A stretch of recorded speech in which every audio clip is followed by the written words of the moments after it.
Bonjour à tous, bienvenue sur French School TV pour une leçon complète, un exemple complet d'expression orale du TCF, le test de connaissance du français. Aujourd'hui, je suis avec ma chère Manon, qui est professeure ici à French School TV, et on va réaliser les 3 tâches de l'examen. Je vais jouer le rôle de l'examinateur, elle va jouer le rôle du candidat. D'accord? En théorie, ça dure 12-15 minutes, mais nous, on va présenter un petit peu les différentes informations. On va vous montrer comment marquer le maximum de points dans chaque compétence. Alors, la première tâche, elle dure 2 minutes. C'est un entretien dirigé, c'est-à-dire vous répondez aux questions de l'évaluateur. En général, ce sont des questions personnelles sur vous, vos loisirs, vos goûts, vos intérêts, vos projets, votre passé. On a des thèmes variés qui tournent autour du candidat. D'accord? Pour pouvoir marquer le maximum de points, il faut bien écouter la question avant d'y répondre. Est-ce une question au présent, au futur, au passé, par exemple? Il faut donner des réponses claires, construites et précises avec des détails, si possible. Il faut faire répéter la question si on n'a pas compris, très important. Et surtout, il faut essayer de se détendre et parler avec un rythme intelligible que l'on comprend parfaitement. Voici tous les thèmes possibles et inimaginables. Le nom, état civil, famille, relations amicales, formation, études. Donc ça, plutôt des thèmes passés, situation professionnelle, les activités, les aptitudes, les goûts, les conditions de vie, les projets, donc du futur, les souhaits, les désirs, donc du conditionnel. Allez, on commence. C'est parti. On peut commencer? C'est bon? Parfait, je suis prête. Magnifique, super. Alors, tiens, est-ce que vous pouvez vous présenter rapidement et me parler un peu de vous? Oui, bien sûr, avec plaisir. Alors, je m'appelle, Manon, j'ai 32 ans. Mmh. Je suis née, à Marseille, dans le D'accord. sud-est, de la France. Je suis actuellement, à Nîmes, donc près de Montpellier, dans une petite Mmh. ville, dans le sud de la France toujours, parce que j'adore le sud de la France. Concernant mon métier, je suis professeure de français pour les étrangers. Donc, Mmh. je ne travaille pas dans des collèges ou dans des lycées. Quoi d'autre? Quoi d'autre? Tiens, j'aimerais bien savoir, d'après vous, qu'est-ce que vous voyez comme grande différence entre la ville de Nîmes et la ville de Marseille? Oh, beaucoup de choses, à Mmh. commencer par, la mer. La mer me manque énormément. J'adore me promener dans les calanques près de Mmh. Marseille et c'est la D'accord. chose qui me manque le plus. Et autre chose, à Marseille, nous avons plutôt un temps méditerranéen assez chaud, Mmh. heu, alors qu'à Nîmes, on a le Mistral, donc ce grand vent qui décoiffe, toute la ville chaque hiver. Et ça, c'est pas ce que je préfère dans la ville OK. de Nîmes. Alors dans le futur, est-ce que vous pensez rester à Nîmes ou continuer à bouger? Ah, c'est une bonne question. La ville me plaît bien, donc je pense que je vais rester à Nîmes pour quelques années. Mais bon, OK. on verra. D'accord, d'accord. Tiens, est-ce que vous pouvez me dire une dernière question, ce que vous avez fait le week-end dernier à Nîmes, qu'est-ce qu'on peut faire le week-end à Nîmes? Ah oui, alors si vous aimez tout ce qui est, antiquité, il y a Mmh. le musée de la Romanité, en face des arènes, D'accord, de Nîmes. Donc vous pouvez les visiter et il y a également ce qu'on appelle la Maison Carrée, qui est d'accord. inscrite, au patrimoine de l'UNESCO depuis novembre, dernier. Et même chose, vous pouvez la visiter. Donc pour les amateurs, de l'Antiquité, c'est parfait, c'est l'endroit idéal. D'accord, merci beaucoup. On a terminé la première partie, on peut passer à la deuxième maintenant. Parfait, Vous voyez, merci beaucoup. ça 2 petites minutes, ça dure, c'est pas très, très long et l'objectif principal, c'est vous poser quelques questions pour vous détendre avant de passer aux autres activités. Alors dans la deuxième tâche, elle dure 5 minutes 30, mais il y a 2 minutes de préparation, donc vous avez un stylo et une feuille, vous pouvez vous préparer. C'est un exercice en interaction, donc un jeu de rôle et l'objectif, c'est obtenir des informations d'une personne, d'accord? Pour pouvoir marquer des points, il va donc falloir noter les thèmes importants, les questions importantes sur ma feuille de notes. Il va falloir varier la formulation des questions, pas toujours avoir la même formulation. Demander des précisions quand les réponses manquent de clarté ou de détails, puisque de temps en temps, l'évaluateur peut donner des réponses qui sont pas ou peu claires. Et il faut continuer à parler jusqu'à ce que l'examinateur termine la conversation téléphonique. Alors voici un exemple de thème. L'examinateur vous dirait la chose suivante. Je vais vous présenter la situation, ensuite je vais vous montrer quelques images. Vous n'êtes pas obligé de vous en servir, elles sont seulement là pour vous aider. Alors vous avez les images sur la droite et la situation est la suivante. Je travaille à l'office de tourisme de votre ville. Vous cherchez une activité à pratiquer pendant votre temps libre. Posez-moi des questions pour connaître le type d'activité disponible en fonction de vos intérêts et contraintes. C'est compris? Parfait. Bien. Eh bien, vous avez 2 minutes pour préparer cette activité si vous voulez écrire quelques questions. D'accord? Parfait.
Bien, les 2 minutes sont passées. Maintenant, on va passer à l'interaction. Donc ici, on imagine que c'est moi qui commence à parler puisque vous arrivez à l'office de tourisme. On peut commencer? C'est bon? C'est parfait. Parfait. Bonjour madame, je peux vous aider? Oui, bonjour monsieur. J'aurais quelques questions concernant des activités à faire pendant mon temps libre dans votre ville. Est-ce que c'est possible? Oui, bien évidemment. De quoi vous avez besoin? Comment puis-je vous aider? Alors, de manière générale, je m'intéresse plutôt à tout ce qui est assez sport de combat, mais Mmh. je n'ai aucune idée de ce que vous avez à proposer dans ce domaine. En sport de combat, ça peut être assez, varié puisqu'on a des sports de contact et des sports sans contact, au final. Est-ce qu'il y en a un des 2 qui vous intéresse? Alors, d'habitude, je préfère les sports avec contact, mais je ne suis pas contre essayer avec sans contact. Par contre, j'ai une préférence pour des classes mixtes, si c'est possible. D'accord, vous voulez, être en contact avec, plus de personnes, c'est ça? Dans des C'est groupes, pas des ça, classes privées, non? c'est ça, exactement, et des hommes et des femmes, si c'est possible, par exemple. D'accord. Alors, d près d'ici, on a un dojo Mhm. faire du judo, donc c'est, avec du contact, on va dire, mais pas trop fort, et je sais qu'il y a des cours, matin et soir avec des groupes, mixtes, donc ça peut être intéressant pour vous. D'accord. Et est-ce que vous proposez par hasard, des cours d'essai pour que je puisse être sûre que ça me plaît, enfin que le cours me plaît avant de m'inscrire? Ah, écoutez, ça, c'est une bonne question. Il faudrait voir ça directement avec le dojo. Moi, je peux vous donner le contact, mais les informations trop précises comme ça, je suis pas sûr de pouvoir vous aider. Ah d'accord, donc ça dépend vraiment de chaque sport, chaque club, si j'ai bien Oui, compris. ici, à l'office de tourisme, on peut vous renseigner sur les activités. Après, les détails très précis, pas forcément. On a des informations, mais pas tout. Peut-être pas tout. D'accord et pour ce enfin pour aller à ce dojo, il est plutôt en centre-ville, c'est ça? Enfin, vous pouvez me dire à peu près où il est? Oui, oui, il est très près d'ici, à 200 mètres, rue, Carnot. D'accord, OK, OK, donc c'est plutôt facile et Mmh. par exemple, moi j'habite en dehors de la ville et j'ai une voiture. Est-ce que vous savez s'il y a un parking, où je peux me garer facilement? Parking payant, oui. Parking gratuit, pas forcément. Ah! D'accord, donc ça pourrait être un frein, OK, il faut peut-être, est-ce que par On a des hasard vous pistes cyclables, dans la ville, si vous voulez. Ah oui, c'est vrai, je pourrais éventuellement, investir, dans un vélo, pour y aller. Très bien et vous savez à peu près, quel âge, ont, les personnes, dans ce dojo? Des informations que nous, on a, ils ont des cours pour adultes et des cours pour enfants. Donc au niveau de l'âge, c'est Adulte très enfant. varié, mais vous serez pas avec des enfants, ça, c'est sûr. D'accord, OK, OK, très bien. Vous m'avez dit qu'il y avait des cours le matin et le soir. J'ai une préférence pour le soir. Est-ce que vous avez les horaires, précises? Oui, le soir, alors ça commence à 17h30, mais vous avez aussi des créneaux à 18h30, 19h30, pas plus tard. D'accord et est-ce que vous pouvez me dire combien de temps dure, enfin un cours, une session? Alors en général, c'est 60 minutes dans ce dojo, D'accord, spécifiquement. OK, 60 minutes, très bien. Est-ce que vous savez si une fois qu'on a choisi, c'est définitif ou est-ce que vous pensez qu'ils sont assez flexibles? Et ça, il faudrait voir directement, Ça aussi? Mmh. avec eux. Ouais, ça y pour, ce niveau d'information, c'est eux qui pourront vous donner les informations. Excusez-moi, je suis désolé, mais, on m'attend pour une, réunion. Si vous voulez, vous pouvez, prendre, la carte de l'office de tourisme et nous envoyer un mail ou nous rappeler, plus tard ou repasser si vous avez besoin de plus d'infos? Oui, bien sûr, on fait comme ça. Je repasserai demain. D'accord, merci beaucoup, bonne journée, au revoir. Merci à vous, au revoir. Et beh, voilà. Alors rappelez-vous que le jour de l'examen, on a des durées qui sont relativement, strictes, dans l'examen TCF. Donc, quand on vous coupe, ça ne veut pas dire que c'est négatif ou Mmh. positif. On vous coupe parce que, hop, le temps est passé, il faut qu'on passe à une autre activité, tout simplement, hein. Donc ne voyez pas ça comme: «Ouh là là, je suis en train de donner des informations qui n'ont aucun intérêt, l'évaluateur il veut passer à autre chose». Non, on vous coupe parce que, il y a des temps à respecter pour que tous les candidats puissent, passer, tout simplement. OK. Manon ici, elle a cru que j'étais le dojo, elle a oublié que j'étais l'office de tourisme. C'est vrai, c'est vrai. Pourquoi il me donne pas toutes les informations C'est dont j'ai ça, il besoin? donne pas toutes les informations ce monsieur-là, elle essayait de me travailler au corps là. De manière générale ici, quand vous demandez les informations, alors c'est pas négatif du tout ce qu'elle a fait. Elle s'est concentrée sur une information précise.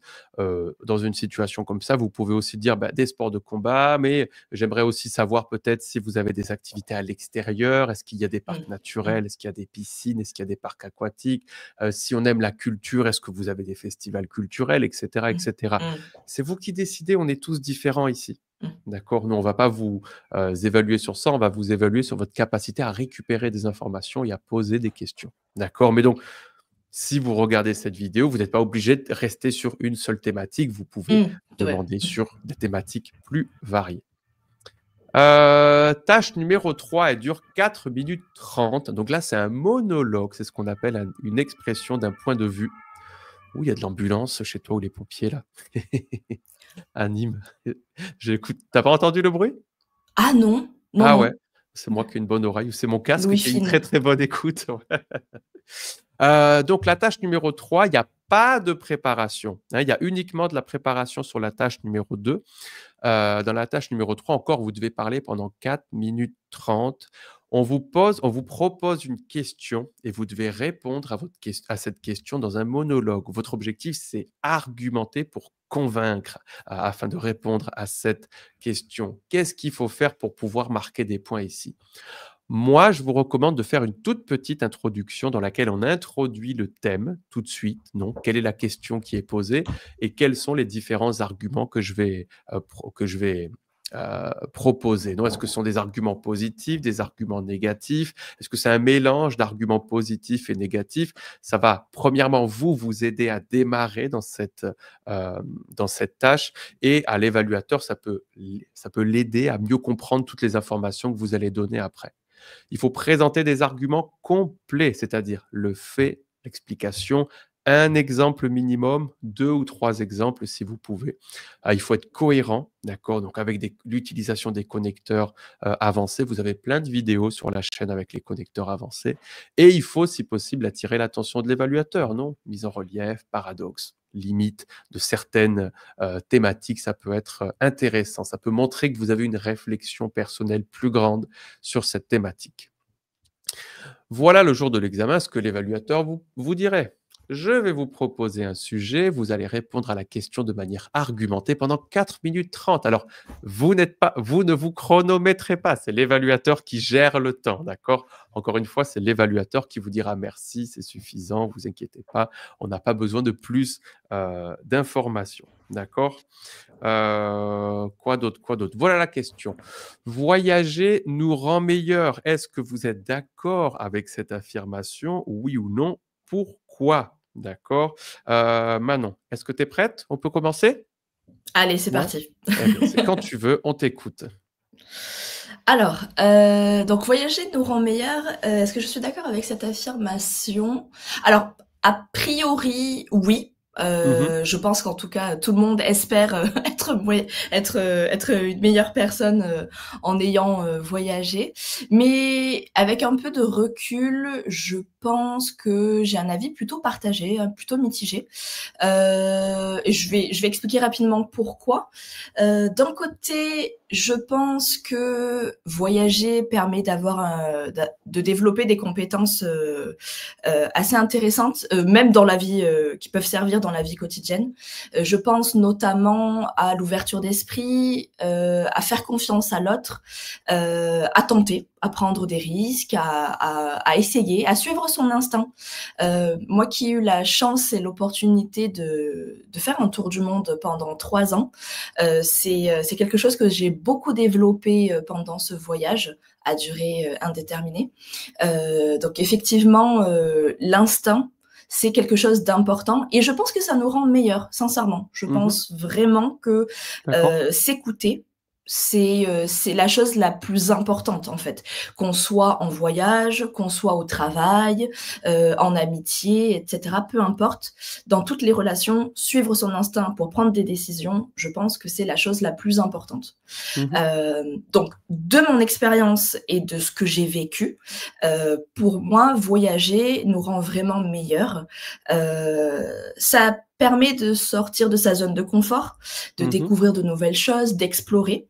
Moi, je suis presque devenue philosophe après tous ces voyages, parce que je me suis rendu compte que j'avais des certitudes avant et que je ne les avais plus après, parce que j'ai eu cette expérience, justement. J'ai testé, je me suis trompée, j'ai échoué, j'ai raté des choses, j'avais des attentes et j'ai été déçue, ou au contraire, je n'avais pas d'attente et ça a été de très belles surprises. Donc, je pense vraiment que toute l'expérience liée au voyage est vraiment positive à tous les niveaux, mentalement, physiquement. Et je pense que de cette perspective, on devient réellement de meilleures personnes. Ça apporte que des bienfaits positifs. Donc ça, c'est plutôt l'aspect positif. Et je pense que c'est plutôt majoritaire. C'est ce qui pour moi est le plus important. Mais d'un autre côté, force est de constater sur le terrain que Pas toujours, c'est pas toujours le cas, ça dépend vraiment de la personnalité des gens, de leur vécu. Par exemple, à titre d'exemple, si je dois partager, une anecdote, qui va illustrer, ce propos, j'ai rencontré des voyageurs, qui, par exemple, étaient, enfin volés. OK, voler. En Australie, quand j'ai habité en Australie, on a ce qu'on appelle, le French shopping, donc le fait de voler. Les Australiens l'ont appelé comme ça et c'est horrible, en fait. C'est horrible quand on est soi-même français, d'assister à ça et la vie est tellement chère là-bas que, bah, les gens volent, en fait, hein. Les expatriés, les touristes volent pour pouvoir manger. Mais j'ai vu, moi, par exemple, des jeunes, voler, du Nutella dans un supermarché. Alors, est-ce qu'on a besoin du Nutella pour vivre? Je suis pas certaine. Donc voilà, c'est un exemple un peu extrême, mais c'est pour montrer à quel point ben, le voyage, ça nous fait pas forcément sortir le meilleur chez nous, parfois, dans Mhm. certaines situations. Je parle de ça, mais il y a aussi d'autres exemples, hein, bien sûr, la violence, quand on est stressé, quand on est dans des situations un peu extrêmes, je pense qu'on peut avoir des réactions inappropriées Mhm. envers les populations locales, envers des monuments. On a tous vu des gens faire des gravés des choses sur le Colisée, par exemple, sur des monuments millénaires. Donc voilà, ce genre de comportement d'incivilité, c'est vraiment quelque chose, je pense, qui, je pense, est grave. Enfin, c'est des comportements graves, illégaux, et ça devrait être puni. Mais voilà, je pense que la question qu'on pourrait se poser, c'est est-ce que ces personnes sont comme ça tout le temps, même Mhm. dans leur pays, ou est-ce que justement ça a été aggravé, ça s'est développé avec le voyage. Ok. Donc voilà. Ouais, on peut terminer sur cette question, sur cette ouverture de débat. Merci beaucoup. On a terminé Merci. l'examen. Oh, on peut applaudir Manon. Ok, c'est pas facile à faire cette activité. La plus difficile, c'est la plus Super difficile. difficile. C'est super difficile parce que si jamais vous n'êtes pas préparé comme ça à parler seul pendant 4 minutes 30, au bout de 1 minute, vous n'avez plus d'informations à dire en fait. C'est pour ça que, et encore une fois, on vous l'a répété beaucoup dans cette leçon, il faut vous préparer à ce type d'activité. Il faut absolument avoir une méthodologie claire. Donc, voilà la question. Je vais essayer de présenter 3 arguments positifs, un argument négatif, illustrer un exemple, utiliser des connecteurs, essayer de ne pas faire de répétition. Toi, tu as répété beaucoup, je pense, je pense, je pense, je pense, parce Mmh. que c'est un tic Mais de langage qu'on a, les c'est ça. Français, tout simplement. Tu as aussi fait un magnifique lapsus, les bienfaits positifs. Je l'ai entendu. Tu sais que je l'ai prononcé et je J'ai me suis dit, mais adoré ça. Manon, Est-ce que pas ça du existe, les tout. bienfaits Mais négatifs? bien, mais bien, écoute, mais tellement, je me suis entendue, je dis, non, Manon, non, non, non, Les non, bienfaits pas ça, positifs. pas C'était ça. pas mal. Et donc, encore une fois, ce qu'on essaye de vous dire ici, c'est que vous inquiétez pas si vous faites des erreurs, c'est pas grave, c'est parfaitement normal. Nous, on fait des erreurs quand on parle, Complètement. d'accord? Donc, C'est ça. quand vous faites une erreur, ou vous la récupérez parce que vous êtes capable de le faire, ou c'est pas grave, vous passez à une information suivante, et puis ça aura pas une pénalisation trop grande si c'est pas quelque chose de grave. Vous inquiétez surtout pas pour ça. Bien évidemment, si pour vous c'est horrible et vous n'êtes pas capable de le faire, rappelez-vous que à French School TV, on peut vous préparer au TCF, d'accord, à tous les types de TCF. On a des webinaires gratuits, on a des cours enregistrés super économiques, on a des cours privés avec nos experts comme notre très cher Manon. Ces cours, ils peuvent vous faire des bienfaits positifs incroyables. Et toute l'année, on a des cours intensifs de 5 semaines aussi avec des sessions en direct avec moi et Manon et toutes vos corrections personnalisées. Si ça vous intéresse, vous pouvez cliquer dans les liens qui sont dans la description. Si vous avez des questions qui vous taraudent et auxquelles on n'a pas répondu, n'hésitez pas à nous écrire un petit mail aussi, on répond à vos questions. Merci à tous, on espère que la vidéo Merci. vous a plu, on attend vos commentaires. Merci Manon et on se parle Merci très à vite. toi, Vincent. À bientôt. Salut, ciao.